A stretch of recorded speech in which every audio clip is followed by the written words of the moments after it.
Hello, I hope you are well. I am recording from my favorite place. I haven't recorded from this place for a while. It's park where I pretty much started my podcast 3 years ago it was. So I'm back here just leaning against my favorite tree, my tree of meditation. I come here, I have connection with this particular tree. I'm not sure where it came from, but this tree is just very close to my heart. So I don't know, do you have a tree like this? Do you have a place? You probably do, somewhere where you really feel connected with. And trees are special. They hold special energies. They are obviously living entities. They outlive us most of the times. The tree, I'm not sure how old this tree is, but it's definitely older than me, and it's probably going to stay here once when I am gone. So they hold a lot of memories and energy. They have roots that go deep down in the earth, and they reach out to the sky. So they are like antennas, they are magnets, they are energetical cords. And hugging tree and being next to the tree is definitely something I recommend. To find a tree that you connect with and to sit next to it. I was sitting here, and then just a couple of minutes into me being here, the branch fell off next to me, a small one obviously, and I see it as a sign as well, obviously, for the tree reaching out. When I was meditating at this tree, I have received messages, and some of them were really simple. For example, I received lots of time message about drinking water, like drink water, hydrate. That's true, and it's always true. I always have to remember to do that. We are made 90% out of water, so I also remind you, and I can feel the not drinking of enough water the older I am. My head starts hurting, so it's just something to remember, and I also remind you that is so important. I am not going to go into the qualities of water, but I have this carafe that I try using, and it's a carafe with like a gold, it's like a stamp. I forgot now how is it called. I got it from the website called Ancient Purity, and Ancient Purity have got these carafes, and when you fill the carafe with water, the carafe is made, is the shape is like upside down pyramid, but it's kind of spherical, so it's like one sphere on top of the other, and the golden symbol is at the bottom of the carafe, and they have different sizes, but as soon as I get bottled water, which is a bit unfortunate as well, but that's what it is, I fill this carafe in, and I guess it's just you can call it biohack, but definitely this water does taste softer and different. So what this carafe does to the water is energize it in a different way, and the molecules that are all over the place when they are in the plastic bottle, that's a aeroplane because I am in a park, so you probably can hear it a lot.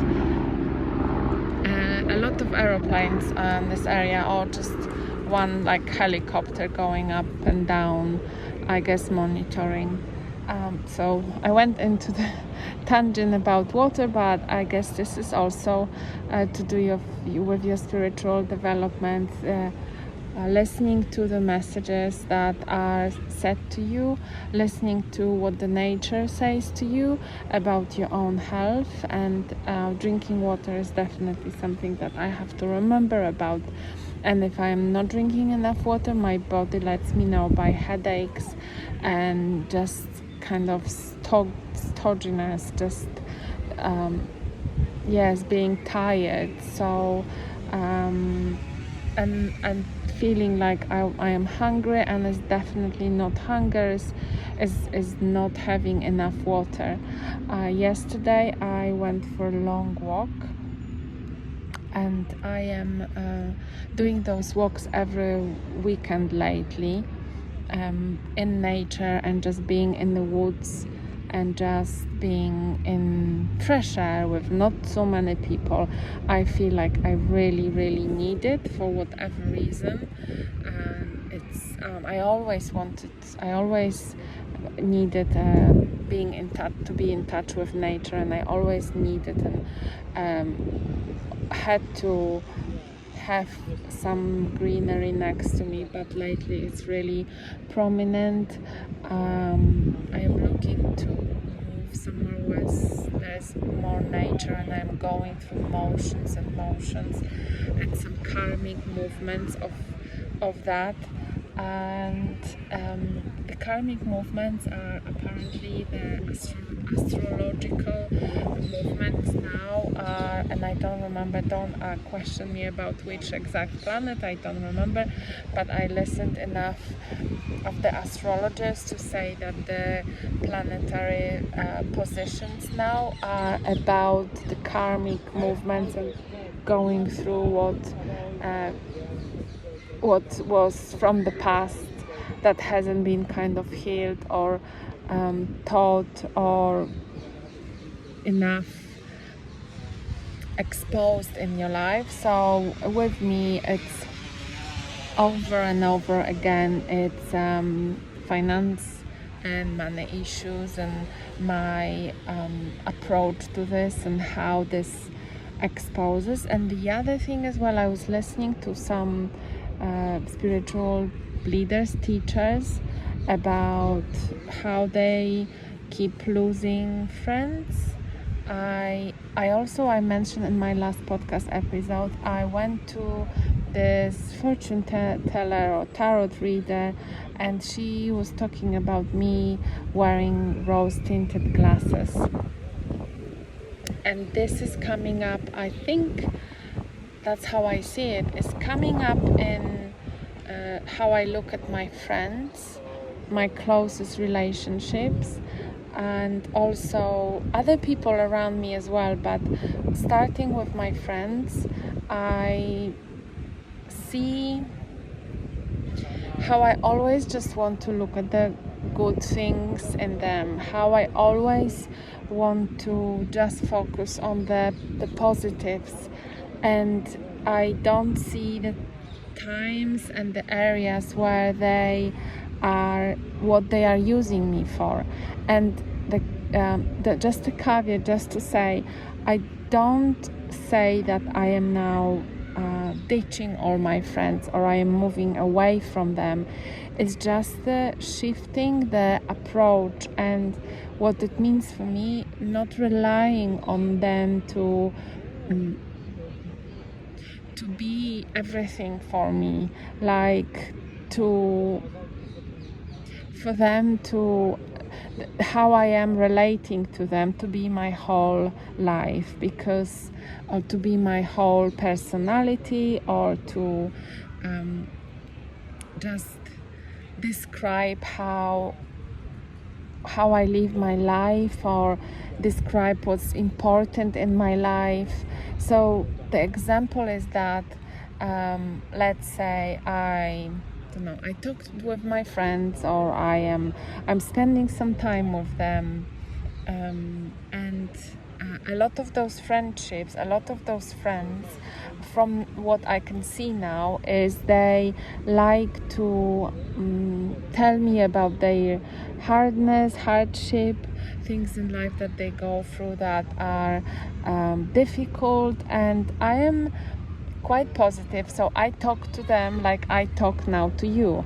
And actually this is partially where this podcast come from, because I have a lot of positivity in me, I guess, and I do listen, and I'm creative with my mind. So looking at anyone's situation, I guess I can be a good coach, or I can be a good mentor, and I can give a good advice. And obviously I am not a professional. I said that many times.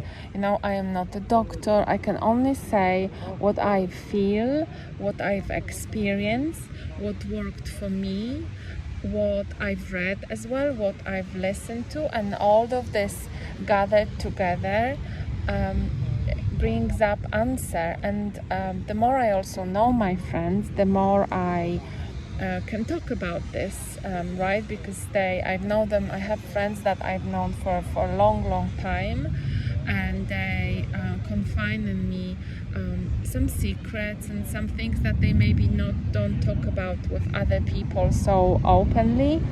Well, that's what I think. I've never asked them. They might go around and talk about this to everyone and anyone and everyone who want to listen, to be honest. But I do not think so. And there are specific things that when they have hardships, they come to me and they like me to advise on them, and they like me to listen to that, and then give advice or give a different perspective. Maybe just instead of advice, just give this perspective. And I guess they like the perspective, because my perspective, my general perspective, is that the more you believe that something is going to work out, the more you trust, the bigger possibility is that it will work out. So my general advice always, and my general view on any hardship situation, is that trust it, and take of this as much as you can for yourself, and trust that this is going to happen, and trust that good things always happen to you. I know it's super hard, and I know it's, sometimes when you are in the situation, it's verge on impossible. But like with the fortune teller, the more people tell you that, the more somehow you can believe in this. Is the persuasions, is the just how you think about the situation, and it plays out everywhere. So media knows so well about this. Anyone and anything, they know. It's like a trick. The more negative and bad things you listen to, the more depressed you are. If someone told you every day something negative about you, even if it's partially true, even if it's that there is true, I mean, is factual, right?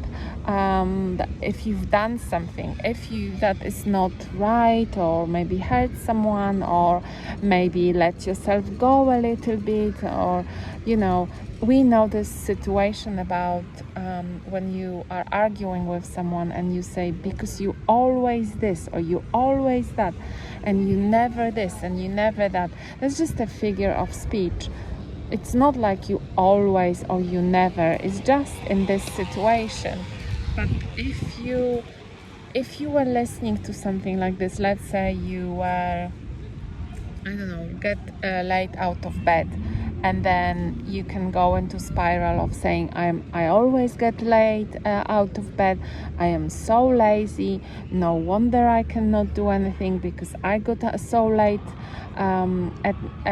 in the morning from bed. I could have done so much. So this could go this way, and the more you say this to yourself, the more it's going to affect you, as saying, okay, I'm just lazy. I never get out of bed early, or you can say, I stayed later in bed. I get up later and I stayed more in bed because I needed that. It was really exhausting week. I really needed that break. I really needed to take this time for myself. It really will help me to focus for the rest of the week. If I need another morning like this, then that's fine. I'm gonna listen to my body, and I'm gonna do what my body is saying. I'm going to really listen to my body, and I am going to trust it, right? It's just a different perspective of what you of the situation. Is that just a different way of looking at it? And I think I am quite good at that for other people, obviously, because it doesn't what works. You can look at someone's situation much better than you can at yourself. So therefore my psychologist or my therapist that I went to, the main thing that I've taken from what he said to me, and I needed another person to tell me that, so let me be this person who says that to you, is be kind to yourself. Be kind to yourself, be kind to yourself. And that's what he always said to me, to say to myself, to tell myself, because I do tend to be very critical, and I do tend to not be kind to myself. And the other story that I had was, I was talking to one person at work, and he said he used to do lots of football, and he really loved that, but he said it didn't turn out as a career. He's got a different career. He's got a good career as a data scientist, and he's quite accomplished in that. He's got a good job and family and kids that are in university, graduated. And what he said was, I didn't make it into the football career because I was too lazy. Now, because I was too lazy triggers me a lot, because that's what I've heard when I was a child, and that's what I say to myself a lot. And I really admire people who are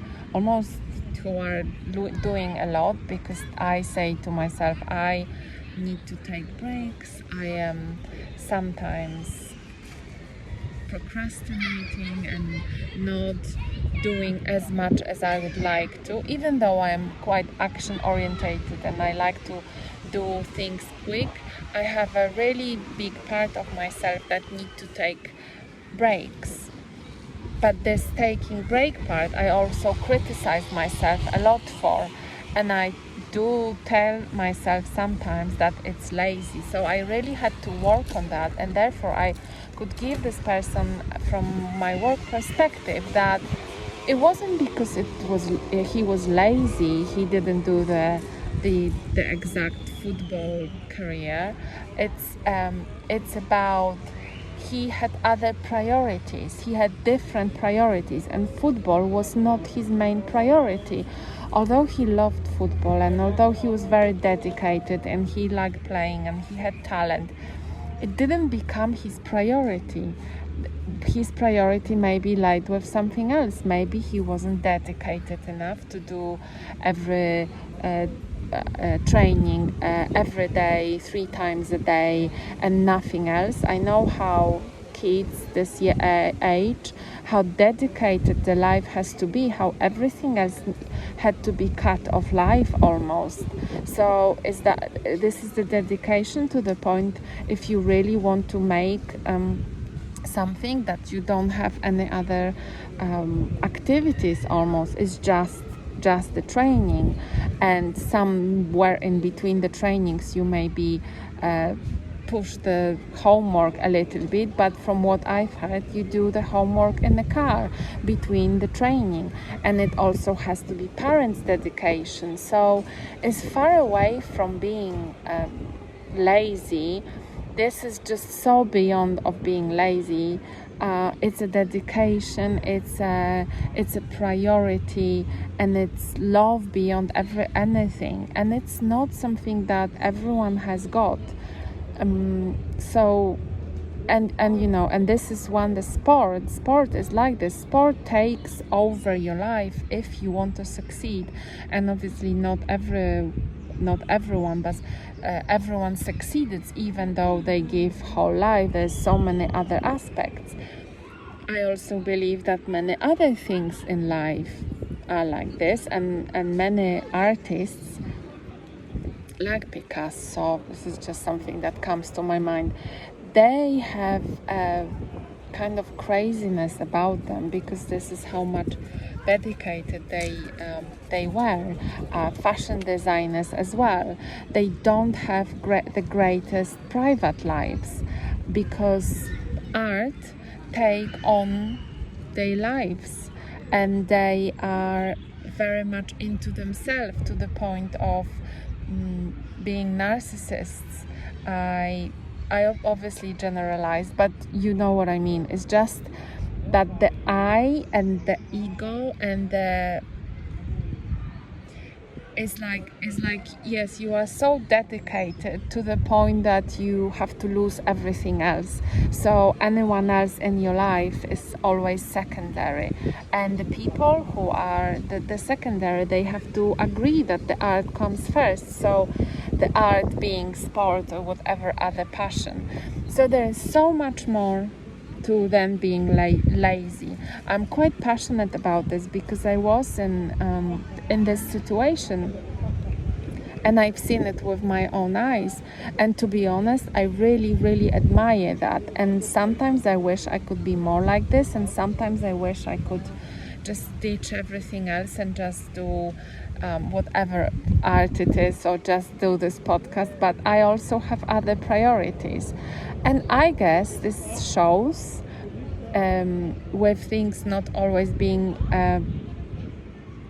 perfect or going how they want to go, but again we come back to the fact of being kind to yourself and listening to your body.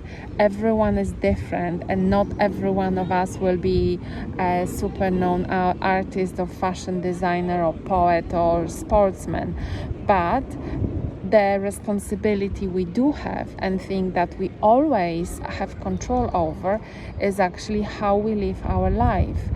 And we can be artists of our own life, and also, for example, for some it could be bettering lives of people around you, or bettering lives of animals around you, or bettering life of the nature around you, or things like this. So and first of all, obviously, bettering yourself in whichever area you find useful, and it could be as small as, I don't know, I've mentioned in my previous podcast, as small as making really nutritious and good meals for yourself, or drinking moleculed water, for example.